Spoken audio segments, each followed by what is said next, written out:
Florida Governor Jeb Bush has been trying to position himself to become one of the leading contenders for 2016. For the 2016 election, he's positioning himself on certain key issues, immigration and income inequality. Now, it's rare for a Republican to talk about income inequality, but he says he's focused on addressing this very, very important issue.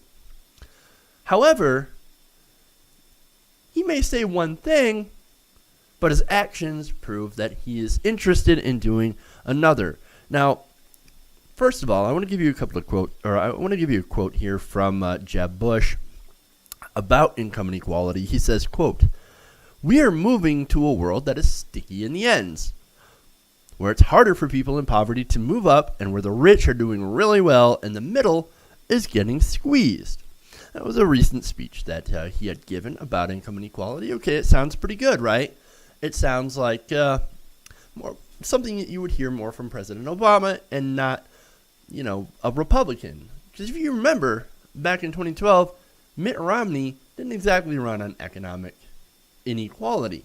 It was President Obama who was running on basically trying to solve the issue of economic inequality. Now, rhetoric's one thing, but when it comes to advisors, turns out that Jeb Bush is looking towards the familiar Republican advisors looking to hire on.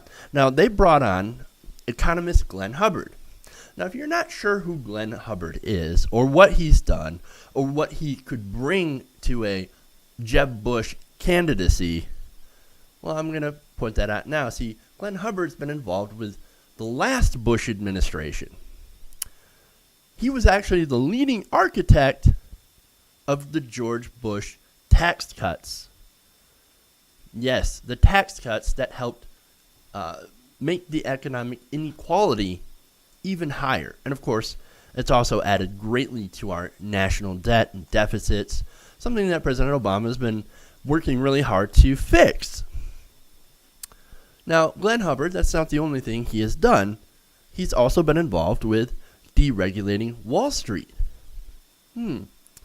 See, he was also Mitt Romney's economic advisor during the last election. And that's where a lot of Romney's economic policy ideas had actually come from, is this Glenn Hubbard. Now, part of his plan was, like I said, deregulating Wall Street, cutting taxes on corporations and the wealthy, turning Medicaid into a block grant program, and of course, other conservative policies. So,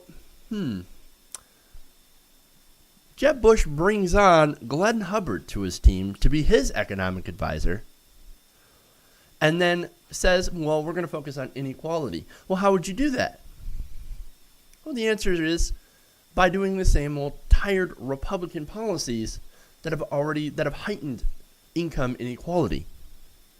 Not exactly a move forward for Jeb Bush, but once again, what do you expect? Now, after Romney lost, by the way, Glenn Hubbard went on to advocate on behalf of the subprime loan companies that were defrauding customers. Oh, so not only did he come up with the Bush tax cuts, and not only did he come up with other policies such as deregulating Wall Street, Medicaid block grants, etc., he's also defending the same people who crashed our economy in 2008 with subprime mortgages. Amazing. And yet, Jeb Bush says, "Well, I'm gonna help the economy if I get elected. If I become the GOP nominee, I'm gonna help the economy. I'm gonna solve income inequality." Really? Your advisors? Look, he's bringing on advisors from George W. Bush's presidency, which means if he gets the GOP nomination, which is likely, and wins the presidency, which is unlikely, according to recent polls anyway, and I'll get to that, he would do the same sort of policy prescriptions as George W. Bush and Mitt Romney. There's absolutely no difference between this Bush and the last Bush. that just shows you that when it comes to policy, the bush doesn't fall far from the tree.